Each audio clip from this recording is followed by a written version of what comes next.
Boa noite, pessoal. A gente sabe que é um tema, às vezes, considerado até pesado, né? O Setembro Amarelo, que é contra o suicídio, que infelizmente a gente só vê aí os casos crescendo, mas não precisa ser pesado, né? E a gente vai tentar trazer hoje aqui de uma forma mais leve, olhar com amor. Então, para a gente começar, eu vou pedir que fechemos os nossos olhos. Respira fundo, acessando o nosso interior, olhando com os olhos espirituais, pedindo auxílio à proteção da espiritualidade, dos nossos mentores, dos nossos anjos de guarda, que nos permitiram estar aqui mais essa noite, trazendo esse tema de tanta importância, para que possamos nos conscientizar do quanto é importante falar sobre isso, com leveza, com amor, auxiliar aqueles que necessitam. E que todos que por aqui passarem, nessa noite de hoje, sintam-se acolhidos e saiam daqui melhores do que chegaram. E que assim seja, graças a Deus. Bom, pessoal, então, mais uma vez, muito obrigada ao pessoal do AELA pelo convite. Fico muito honrada de estar aqui com vocês. Muito obrigada ao pessoal aqui de Turama que eu convidei, que vão chegar daqui a pouquinho.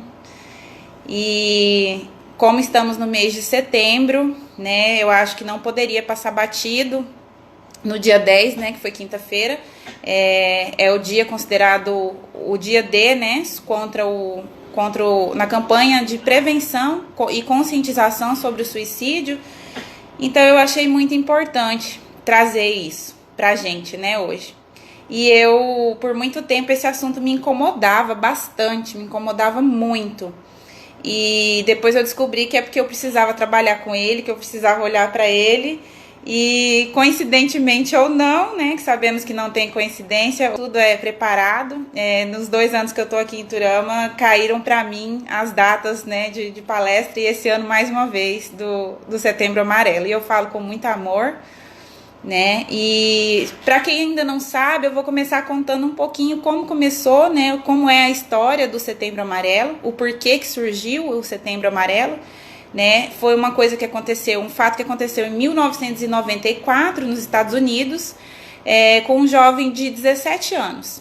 Ele era um jovem muito alegre, muito entrosado com todo mundo, amigo de todos, né? Tinha uma inteligência enorme. Ele reformou um carro que ele tinha, um carro muito velho, e reformou todo esse carro e pintou ele de amarelo. Então ele era conhecido lá na cidade dele, por ser o jovem do carro amarelo, né? E com 17 anos, ninguém percebeu, como ele era muito alegre, muito comunicativo, muito amigo de todos, ninguém percebeu que ele estava precisando de ajuda, até o dia que ele, com esse carro amarelo, cometeu um suicídio, né? E no dia do funeral dele, entregaram aqueles lacinhos que virou o símbolo, né? Eu ia colocar um, mas não achei o meu. Ano passado eu fiz um monte, daí eu vim de amarelo para representar.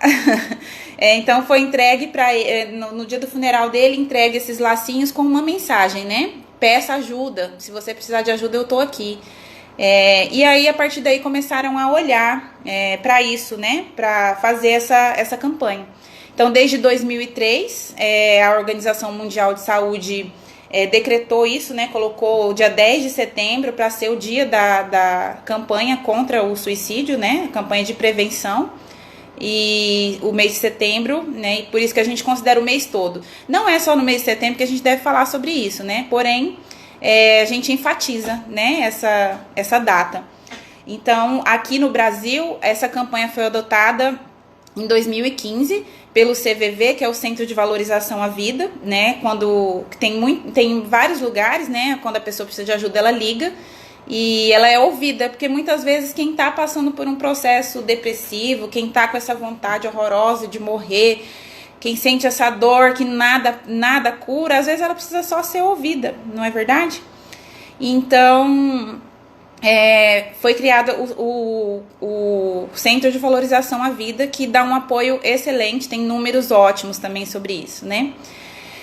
E falando um pouquinho em números, eu pesquisei alguns dados para a gente trazer aqui. Não é o foco principal, mas é bom a gente dar uma olhada também. Eu não sei porquê, mas esses dados não são atualizados desde 2016. Então, não tem um gráfico que mostre exatamente a quantidade de suicídios,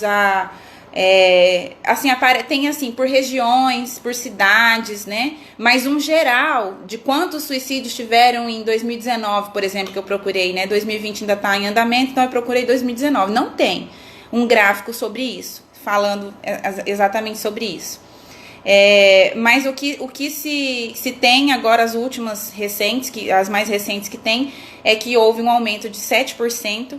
Eu acredito que no próximo ano esse número vai ser maior, porque estamos aí passando por uma pandemia, né? Que já falamos aqui também. Tudo tem uma explicação, mas nem todo mundo está preparado. E é aí que a gente dá aquelas leve surtada, né? Então a gente já vi matérias falando que os profissionais de saúde estão num nível muito grande de estresse. E já aconteceu, acho que, se eu não me engano, no Mato Grosso tiveram 5 casos de enfermeiros agora, durante a pandemia, que cometeram suicídio, né? Então eu acredito que, infelizmente, para o ano que vem isso vai dar uma subida aí, né? Mas teve um aumento de 7% e ela é o suicídio é a segunda maior causa de morte entre jovens de 15 a 19 anos.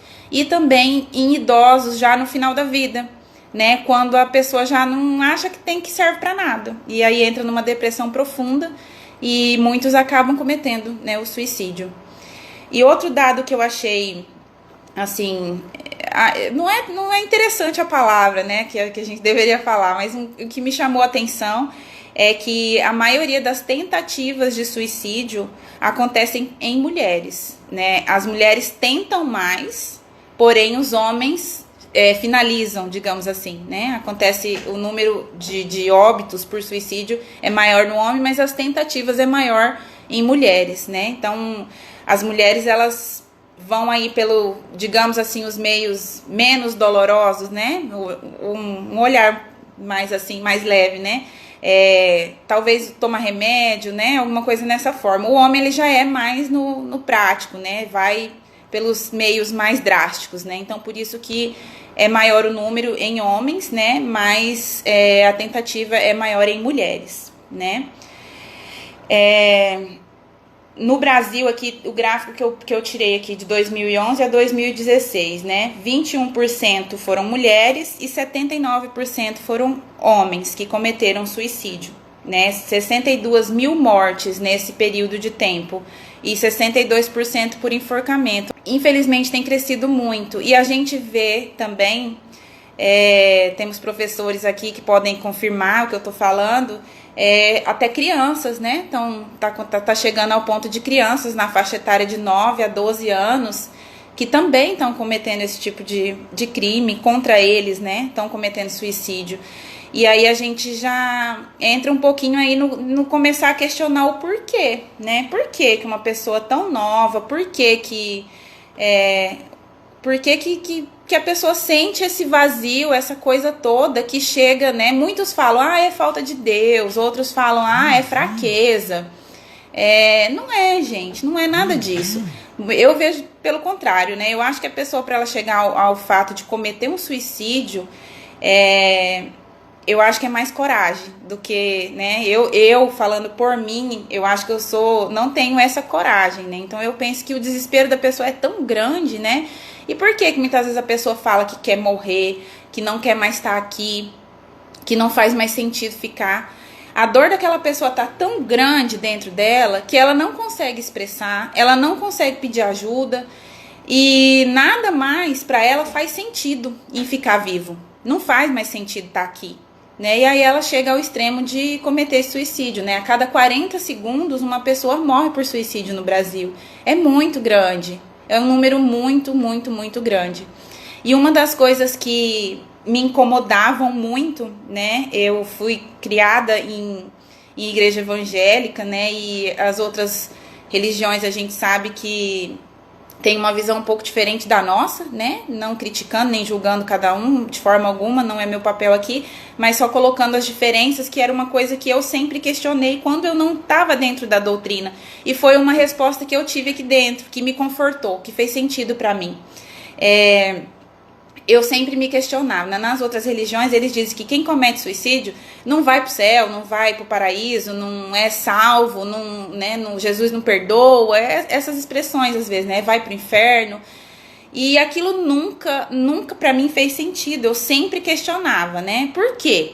Por que que não pode ser socorrido? Por que que não pode ter uma misericórdia? Se Deus é tão misericordioso com tudo, por que que ele não pode ter uma misericórdia quando a pessoa cometeu um erro, né? Porque é um erro, é um momento de desespero. A gente sabe, dentro da doutrina também, estudando muito e participando dos trabalhos, né? Que é praticamente de imediato que vem o arrependimento. Então foi num ato de desespero que aquela pessoa cometeu aquilo, né? E ela fez mal só pra ela não fez mal pra mais ninguém. E era aí que eu me perguntava, por quê? Que um assassino, né, que um ladrão, que um estuprador, que cometeu vários erros com muitas pessoas, ele tem o direito de ser perdoado na hora da morte, né, se arrepender dos pecados e pediu perdão e foi aceito. Por que que ele pode? E o suicida, que às vezes teve uma vida linda, que nunca fez mal para ninguém, só que lá no final da vida ou no meio da vida, por um minuto de desespero, cometeu um suicídio e não vai poder ter esse perdão, essa misericórdia. Era uma coisa que eu sempre questionei, né?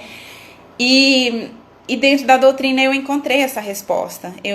Fez muito sentido. Eu acho que foi mais na vivência mesmo para mim, né? Também nos estudos, que são muito importantes, mas mais na vivência, né? Quando eu comecei a trabalhar mesmo e perceber como tinham tantos resgates, né? E Deus é maravilhoso, Ele tem uma misericórdia para cada um de nós. Tudo é questão de merecimento, né? Tudo é de acordo com a necessidade, com o merecimento de cada um, né? Então, se a pessoa fez aquilo no momento, né, de fraqueza, de sei lá de quê, de desespero, né? O arrependimento dela vem em seguida. E aí vai dela, né, do espírito dela tomar a consciência de que precisa também pedir ajuda. Se para ele encarnado já era difícil ele pedir um auxílio, para ele desencarnado por uma forma, né, por um suicídio, geralmente essa pessoa fica muito apegada aqui ainda à família, né, terrena, a energia dele fica muito presente. Então, até ele entender que aquilo aconteceu, às vezes demora um pouco, né? Então, vai muito de nós que ficamos entrar nesse processo de orar por essa pessoa, orar muito por essa pessoa, pedir muito auxílio por ela. É o que resta pra gente fazer, né? A gente ainda tem aquilo assim com a morte, né? Ai, meu Deus, morreu. Quando você fala, geralmente em todos os sistemas familiares existe alguma dinâmica de suicídio, né? E aí quando tem um caso na família, na minha família tem um caso que a gente nunca nem lembra. E esses dias me veio aqui que eu precisava olhar para isso. Eu acho que até por isso eu preciso incluir. Que não, a gente sabe desse, mas eu acredito que tenham mais. Então, quando acontece isso dentro da nossa família, você fala, fulano morreu de acidente, não, fulano morreu de câncer. Você fala abertamente. Agora, se a pessoa se suicidou e alguém pergunta, do que ele morreu? Ai, morreu de suicídio. Você fala até baixinho, né? Porque aquela aquela morte dói, aquilo machuca, né? Principalmente as mães que ficam, né? Aí você começa a questionar, mas por que fez isso? Tinha tudo na vida, não podia fazer uma coisa dessa. A gente entra no julgamento e isso não vai ajudar a pessoa que foi embora. Não vai, muito pelo contrário. A gente tem que olhar para aquilo lá com amor, falar para ele, eu entendo, respeito, né? Nas suas preces, quando você for orar para aquela pessoa que morreu, falar, eu entendo e eu aceito a sua escolha. Só que foi a sua escolha. Todos aqui sentimos a sua falta, mas foi a sua escolha e agora você precisa se responsabilizar por ela, né? A gente sabe que a gente tem o livre-arbítrio, mas a gente sabe também que a gente vai responder por isso em alguma hora, né? Então é de extrema importância para quem fica olhar para aquilo ali com amor, dar uma naturalidade. Foi uma escolha dele ou dela, né? A gente não pode julgar o que estava passando naquela pessoa. E geralmente, assim, tem muitas dinâmicas que levam a pessoa a chegar no desespero de cometer o suicídio, né? Aí quando acontece, começa lá os falatórios, né?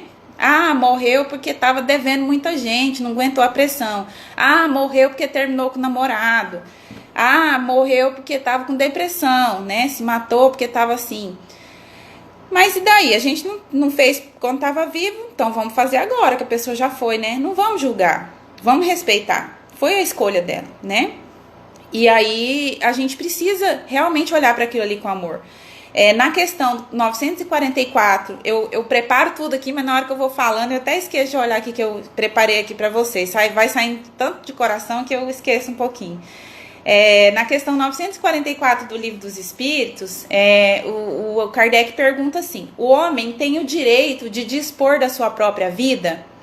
E aí os espíritos respondem para ele: não, somente Deus tem esse direito. O suicídio voluntário é uma transgressão da lei divina. Né? Como eu disse, temos o livre-arbítrio, as leis divinas estão ali pra gente, mas tem as leis terrenas também que nem sempre a gente cumpre, né? Então, a gente tem o livre-arbítrio. Você quer fazer isso? Tá bom, só que você vai ter uma consequência lá na frente, né, na próxima encarnação. A gente vê naquele livro Memórias de um Suicida, se eu não me engano, foram 8 encarnações, né, que ele cometeu suicídio. Sempre ele vinha tentando resgatar aquilo ali, sempre vinha alguma sequela da vida anterior, né, e demorou para cair a ficha dele que ele precisava parar de repetir aquele padrão. Não é verdade? E é um livro muito forte, né? Até separei alguns aqui que falam sobre isso, né? As obras básicas que falam sobre o suicídio dentro da doutrina espírita. O Livro dos Espíritos, né? Que são uma dessas perguntas que eu citei. Mas de 943 a 957 é discutido esse tema sobre o suicídio, tá? No Evangelho segundo o Espiritismo, no capítulo 5, Bem-aventurados os aflitos, ele também analisa o suicídio. O céu e o inferno. No final do Evangelho, tem nas coletâneas de prece, a gente tem uma prece muito bonita para os suicidas, e eu falo por mim, eu passei por uma situação, né, a gente já vem trabalhando aí, né, um tempo que eu tô já dando doutrina, graças a Deus, mas quando aconteceu próximo a mim, eu dei uma leve surtada, né, e você sempre acha que você podia ter feito mais, que você podia ter oferecido ajuda, mas a pessoa, quando ela tá assim, ela é calada. Geralmente, quem comete, chega de fato a cometer o suicídio, ele não fica falando. Aquela pessoa que fala, né, e isso assim, quando ela tá falando, ela tá pedindo ajuda, não que ela não vá fazer, né, mas se ela tá falando, eu queria morrer, eu não queria mais estar aqui, é mais fácil morrer do que ficar vivo. Quando a pessoa tá nisso, ela tá te clamando por ajuda. Ela tá te implorando, olha pra mim, assente a minha dor, me ajuda, pelo amor de Deus. Eu não sei explicar não, mas me ajuda, né? Agora, aqueles que chegam de fato a cometer de primeira, digamos assim, ele já tá ali pensando faz muito tempo, né? Tá muito tempo, ele tá quietinho e aparentemente ele tá ótimo, tá lindo, né? E quando aconteceu próximo a mim um caso de um suicídio, eu fiquei muito abalada e demorou para eu colocar em prática. Não demorou tanto, não, porque eu levei uns puxão de orelha já de quem estava à minha volta, né? Falou, peraí, você não tá estudando, você não trabalha dentro do centro, e agora? Vamos colocar em prática sua fé e tudo que você aprendeu, né? E foi o que eu fiz. Acho que demorou uns 3 dias depois da morte, né? Que deu aquele baque, que eu fiquei muito abalada. Eu comecei todos os dias fazer a prece que tem no final do Evangelho. Todos os dias eu pedia e falava isso que eu falei pra vocês aqui, olha, eu entendo, não te julgo, eu aceito, foi a sua escolha, tá tudo bem, agora você precisa ficar bem, precisa aceitar ajuda. E fazia todos os dias, com muita fé, pelo menos 2 vezes no dia, aquela prece que tem no final do Evangelho, é muito bonita. E acho que 8 dias depois que tinha acontecido, né, eu sonhei com essa pessoa sendo resgatada, e foi um sonho muito lindo, né, muito aconchegante pra mim, foi muito, muito bom, sabe, eu senti que eu não pude ajudar em vida, mas eu consegui ajudar depois que ele foi, né, foi muito bom. Tem também, voltando aqui, né, as referências, a Memória de um Suicida, como eu falei já, e tem Mecanismos da Mediunidade, todos esses falam sobre o suicídio, né, vale a pena dar uma olhadinha, quem tiver mais interesse, até mesmo para auxiliar as pessoas que precisam. Isso, Mayara, a maioria dos... Eu ia falar sobre isso agora mesmo. A maioria dos suicídios não é a primeira vez que acontece. Não é a primeira vez.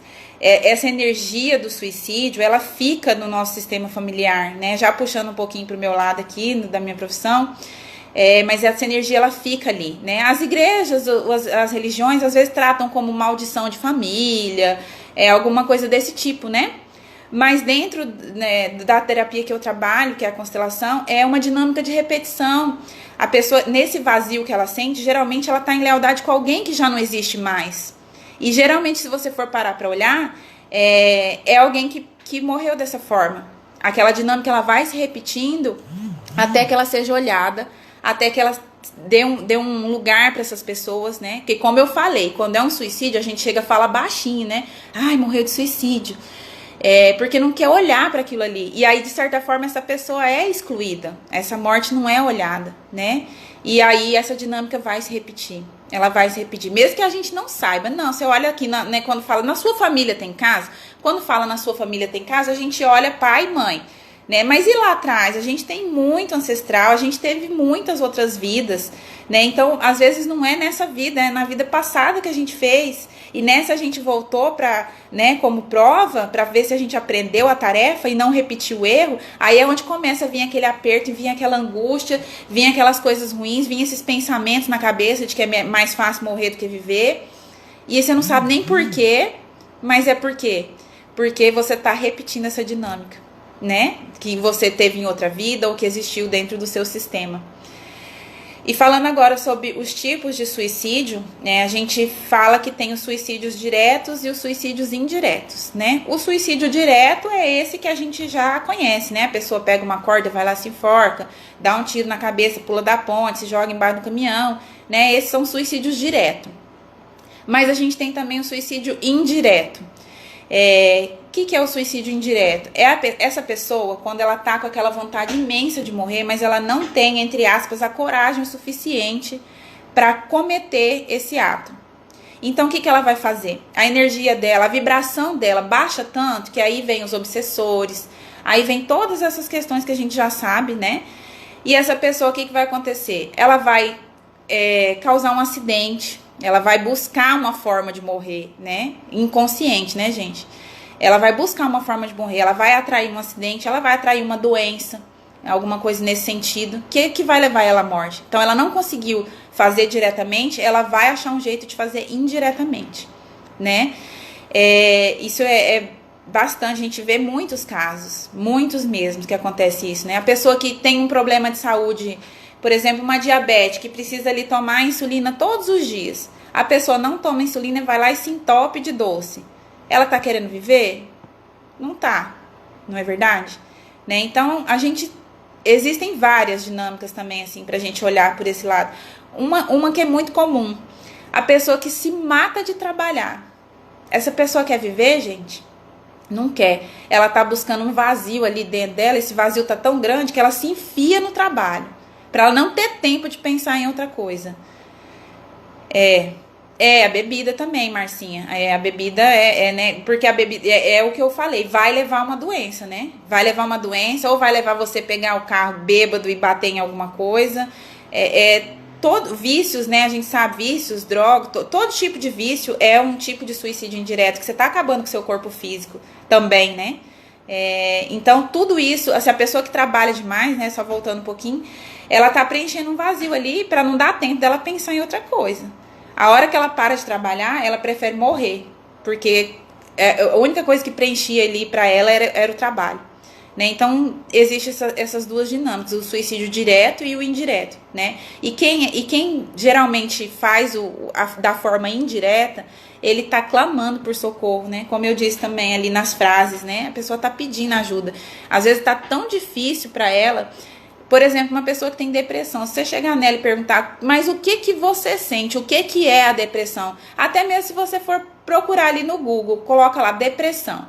Não tem uma descrição exatamente do que é a depressão. A pessoa vai te relatar os sintomas que ela tem. Ai, meu coração dispara, ai, eu tenho um vazio muito grande, ai, eu tenho falta de energia. É isso que ela vai te relatar. Mas, igual, por exemplo, como tô com dor de cabeça, é uma pontada aqui, é assim que acontece, né? A gente descreve melhor. E a depressão, não. Então, é aquele vazio que tá lá dentro tão grande, por algum motivo que a gente não sabe qual, e aí a pessoa busca meios para sair daquilo ali, né? Deixa eu só ver se tem mais... Ah, aqui, isso aqui é importante de falar. Já estamos quase acabando, passa tão rápido, gente. As consequências do suicídio. Como eu falei no começo, acho que foi, a gente é quase que imediato o arrependimento que o suicida tem, né? Quando ele se dá conta do que ele fez, é quase que imediato o arrependimento. E muitas vezes ele pode ficar ali, né?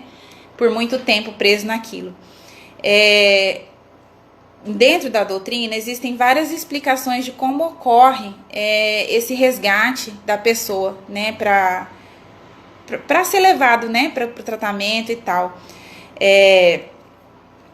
Uma delas por exemplo, se a pessoa lá no plano reencarnatório foi dito para ela que ela viveria 50 anos e com 25 anos ela cometeu suicídio, ela ficaria 25 lá no umbral, né, entre aspas, pagando aquilo ali até ela ser resgatada. Essa era uma das dinâmicas que a gente tinha, era uma das explicações que a gente tinha.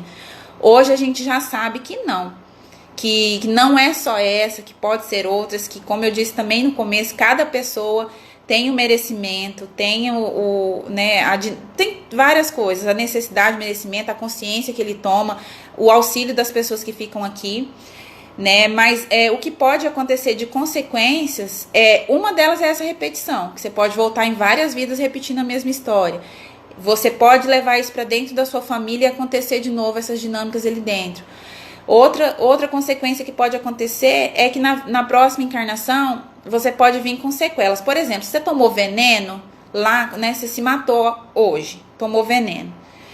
Na próxima encarnação você vai vir com algum problema aqui nas cordas vocais, faringe, né, por onde o veneno passou, né? Se você deu um tiro na cabeça, na próxima encarnação pode ser que você venha com um problema cerebral, com um aneurisma, com uma deficiência, né? Então são várias as explicações que tem, né, dentro da doutrina. Nesses livros que eu citei a gente encontra muita coisa falando, né, sobre isso. Mas as principais aqui, né, que são a continuação do sofrimento em nível maior é o primeiro, né, porque como eu disse, vem o arrependimento, então a pessoa acha que é mais fácil morrer do que viver, que morreu, acabou. Não é, gente. Vamos contar, né? Vocês contam, eu conto. Não é. Infelizmente ou felizmente, não é, né? Quando acontece isso, o sofrimento continua e pode ser até maior, né? A localização em regiões de sofrimento, né? Como a gente disse, esse espírito fica aí vagando até ele ser resgatado, até ele encontrar o conforto. Tormentos e recordações e pesadelos, já falando em vidas presentes, né? Se em vidas passadas você cometeu, pode ser que nessa vida você venha muito atormentado, com flashes, né, de lembranças de alguma coisa. As lesões espirituais e físicas, como eu disse. E um desperdício de tempo valioso, né? Porque em vez de a gente estar ali buscando progresso, você não teve não sei se força seria a palavra, mas você não teve o foco ali principal de você continuar nesse processo de evolução, né? Deixa eu só ler para vocês aqui algumas coisinhas que eu achei bem interessante isso daqui. Mitos e verdades sobre o suicídio, tá? Vou ler primeiro os mitos aqui, não dá pra gente compartilhar a tela, mas eu vou lendo aqui pra vocês. Mitos e verdades sobre o suicídio. Mito. Primeiro eu vou ler todos os mitos aqui pra vocês. Pessoas que falam sobre suicídio não têm intenção de se matar. Tá, é um mito, né? Mas não é de total um mito, como eu disse. Quando a pessoa fala muito, ela tá pedindo socorro. Não é certeza que ela não vai fazer, mas ela tá buscando esse socorro. Ela tá tentando de todas as formas que alguém olhe pra ela, né? Ela tá falando. Mais assim, numericamente falando, vamos dizer assim, os que cometem suicídio geralmente fazem mais quieto mesmo, né? Vai lá e fez e você não tá nem sabendo que ele tava com aquele pensamento, né? É aquela história, quem muito fala, nada faz, né? Acho que é uma coisa assim. Mas não é de total verdade isso, né? Então, se a pessoa tá falando, ela tá te pedindo socorro. Olha ali com amor, olha para aquela pessoa. A frase melhor que eu aprendi na minha vida até hoje é você chegar pra pessoa e falar: como eu posso te ajudar? Né? Porque você vai estar se colocando ali. Porque muitas vezes ela vem falar: nossa, eu tô ruim, não sei o que. Você fala: mas eu tô pior. A pessoa já para ali na hora, né? Às vezes ela só precisa ser ouvida. Segundo mito aqui, a maioria dos suicídios acontece repentinamente sem aviso, né? Ela entra mais ou menos com com... Obrigada, Lelê. Tem que ser, né? Vamos tratar com leveza e amor. Alguém com propensão ao suicídio está determinado a morrer, né? Como eu falei, isso aí entra um pouco da questão da energia. Se a gente tem ali, aquela energia fica reverberando ali, a gente fala que ela tem propensão, né? Porque na minha família tem casos, a gente tem propensão a isso. É a energia que está fluindo ali, né? Disso. Somente pessoas com transtornos mentais cometem suicídio. Isso aí é a maior mentira que existe, né? Porque a gente vê que não escolhe classe social, não escolhe religião, não escolhe idade, né? Padre Fábio de Mello, Padre Marcelo Rossi, todos sofrem de depressão seríssimos que já chegaram de falar que pensaram em se suicidar. Não é falta de Deus, não é falta de nada, é uma coisa pessoal, né? Esse outro mito aqui é muito mito mesmo. Conversar sobre suicídio pode encorajar o ato. Não, gente, ninguém tá aqui mandando ninguém se suicidar e ninguém tá aqui falando que vai ser mais fácil. Muito pelo contrário, né? É uma escolha e tem todas as consequências, né? Eu acho que falar é sempre a melhor solução, porque a pessoa às vezes não tem um rumo, né? Tá tão sem rumo que não sabe no que acreditar. E às vezes a gente falando, expondo tudo isso pra ela vai tomar uma consciência e vai desistir. É o que eu sinto, né? Suicídio é um ato de covardia, como eu falei também, não é, né? Eu penso que a pessoa precisa ter muita coragem, né? E agora as verdades sobre o suicídio. A maioria das pessoas que falam sobre o suicídio chega ao ato. A maioria dos suicídios é precedido por sinais discretos e comportamentos discretos de comportamento ou verbais. A pessoa em risco de suicídio apresenta a ambivalência entre querer viver e querer morrer. O comportamento suicida é provável quando há sofrimento intenso e insuportável. Tudo coisa que a gente já falou aqui, né? Conversar abertamente pode fazer com que a pessoa sinta-se acolhida. Porque geralmente quando a pessoa fala, eu quero morrer, você fala, você tá louca? Olha o tanto de coisa que você tem, você julga, né? A gente vai pro julgamento. E não é assim que precisa ser, né? Você escutar, mas por quê? O que tá acontecendo, né? Já tô quase estourando meu tempo aqui, mas já tá acabando, tá, gente? Como podemos auxiliar os suicidas, né? Como eu vou atropelando as coisas, eu já falei disso também, né? Não sigo nada que tá aqui, mas tá tudo certo, vem na ordem que tem que ser. Como que a gente pode auxiliar? Prece, gente, prece, né? Se você consegue sentir que a pessoa tá precisando de ajuda antes dela cometer o suicídio, vamos ajudar. Não desista, gente, não desista. Se você sente isso, se você tá com essa coisa ruim dentro de você, busca um amigo, busca um centro espírita, busca um psicólogo, um terapeuta. Tem um monte de coisas aí que pode te auxiliar. Por mais que você pense que a sua dor é grande, que ninguém pode te ajudar, pode sim. Basta você querer, basta você aceitar. Às vezes você não consegue nem querer, né? A pessoa fala, eu vou te ajudar, você fala, não quero. Mas não aceita, só aceita e recebe essa ajuda que tá vindo, né? E se a gente não consegue auxiliar antes de acontecer, depois que aconteceu, a gente pode continuar auxiliando. Continuando em preces, olhando por aquela família que perdeu algum ente querido por suicídio, dando esse suporte para essa família, que às vezes a família também não tem esse suporte que nós já temos, né? Então, orar por aquela família, para que a família não fique chamando a pessoa, né? Orar por esse que partiu, pedindo para ele mesmo aceitar o que ele fez, falando que tá tudo bem e que ele vai ser socorrido, né? A prece é a melhor das coisas que a gente pode fazer para alguém que já foi, né? Por um suicida principalmente.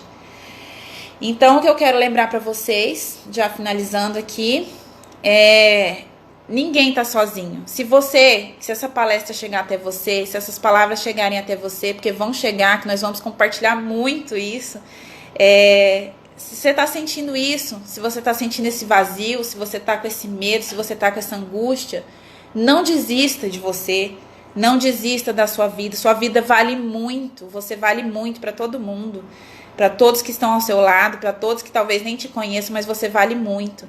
Então peça ajuda, não se cale, peça ajuda, se abra, tem muitas ajudas que podem vir, é só aceitar e pedir. É isso, gente. Como eu disse, nem sempre esse assunto é agradável de falar, mas ele é necessário, né? É muito necessário. A gente tem ainda uma coisinha aí com a morte, né? É difícil às vezes aceitar, principalmente quando são mortes trágicas, né?